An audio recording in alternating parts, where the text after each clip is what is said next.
musharax xildhibaan Mine Xasan Shibis ayaa maanta si diiran loogu soo dhaweeyay magaalada Jowhar ee xarunta dowlad goboleedka Hirshabelle waxaana kontaroolka laga soo galo magaalada Jowhar uga hortagay qaar ka mid ah mudanayaasha baarlamaanka dowlad goboleedka Hirshabelle siyaasiyiin haween barbaarta gaashaaman iyo waxgarad soo dhaweyn kadib ayaa waxaa munaasabad lagu soo dhaweynayo lagu qabtay magaalada Jowhar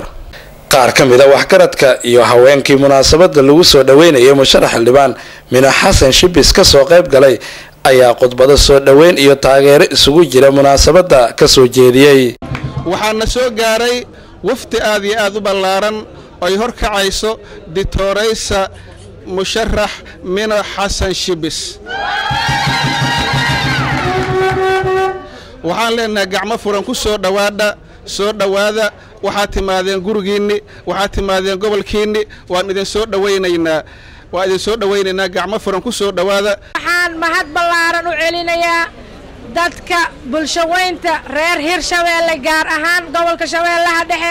waxaan leeyahay sida quruxda badan oo ay saaka ilaa xalay ay ugu taagnaayeen soo dhaweynta musharaxa dictoraysa Mine Xasan Shibis waa ku mahadsan yihiin biidnillah anaka maantay waxaan wadnaa noo musharaxa haddii dictoraysa Mine Xasan Shibis waxaana waa geesiyad wadaniya oo aqoon badan wax badanna soo halgantay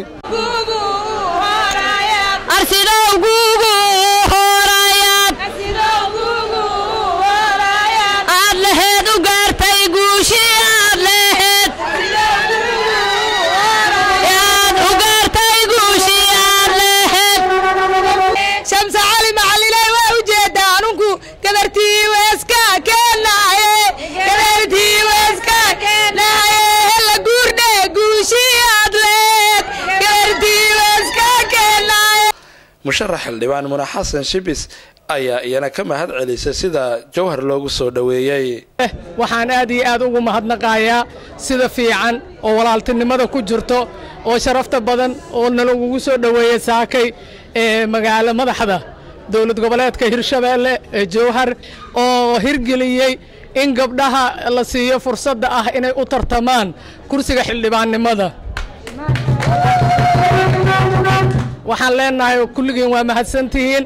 waxa waay waqti kululaa lagu jiraa saako dhana banaanka taagneedeen waa idin la joogaa aniga sida la sheego waxaan u tartamayaa kursi kamida kuraasyada aqalka hoose ee 2016 Ismaaciil Cabdulle Sabriye Universal TV Jowhar